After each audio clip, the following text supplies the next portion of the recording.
Assalamualaikum my viewers, welcome back to my YouTube channel Dream of Cooking।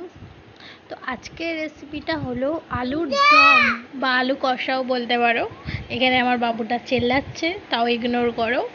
তো আজকে আমি ঘরে থাকা কিছু উপকরণ দিয়েই আমি আজকের এই রেসিপিটা করে দেখাবো। আর সত্যি খেতে খুবই সুস্বাদু। যদি তোমাদের আমার এই রেসিপিটা ভালো লাগে তো প্লিজ আমার চ্যানেলটা সাবস্ক্রাইব করে সাপোর্ট করবে।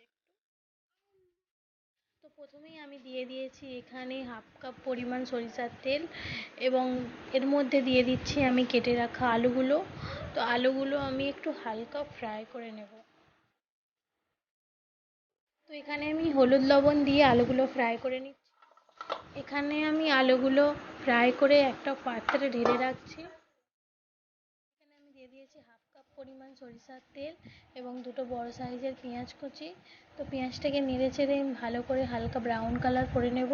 তো ব্রাউন কালার করে নেওয়া হয়ে গেলে আমি এখানে দিয়ে দিচ্ছি 1 চামচ পরিমাণ আদা রসুন বাটা।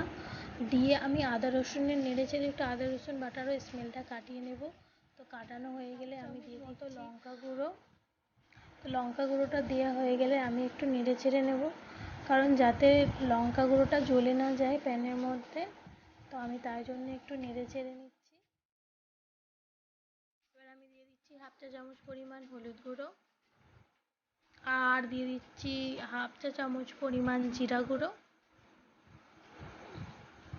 তো মশলাগুলো আমার দেওয়া হয়ে গেলে আমি একটু নেড়ে চেড়ে নেব। ভালো করে নেড়ে চেড়ে মশলার স্মেলটাকে কাটিয়ে দিয়ে এর মধ্যে দিয়ে দেবো অল্প পরিমাণ জল। জল দেওয়া হয়ে গিয়েছে।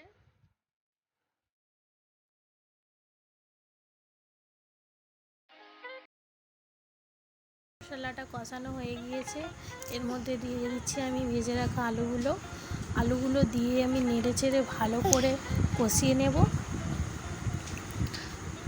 ভালো করে নেড়ে চেড়ে একদম মশলার সঙ্গে আলুগুলো একদম মাখামাখি করে কষিয়ে নিতে হবে। তো এখানে আমি দিয়ে দিলাম 5 ফোড়ন। 5 ফোড়নটা দেওয়া হয়ে গেলে আমি নেড়ে চেড়ে জল দিয়ে দেবো পরিমাণ মতো। তো এই রান্নাটা পুরো ডিপেন্ড করে তোমার কষানোর উপর, যতটা তুমি কষবে ততটাই ভালো হবে। এবার আমি দিয়ে দিলাম স্বাদ মতো লবণ। লবণ দেওয়ার পর আমি আবারও অল্প পরিমাণ মতো জল দিয়ে দিলাম।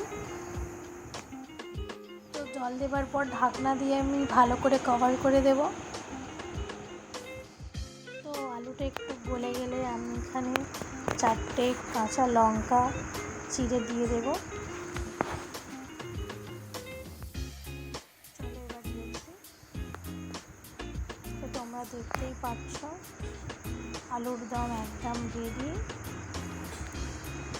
আলুগুলো দেখে মনে হচ্ছে একদম গলে গিয়েছে, খুব সুন্দর পারফেক্ট একটা কালারও এসেছে। তো আলুগুলো আমি তোমাদের একটু ভেঙে দেখাচ্ছি, একদম গলে গিয়েছে। তোমরা একবার হলো এরকমভাবে সিম্পলি ট্রাই করে দেখবে, খুব সুন্দর একটা স্বাদ হয়, খেতে সত্যিই খুব মজা লাগে।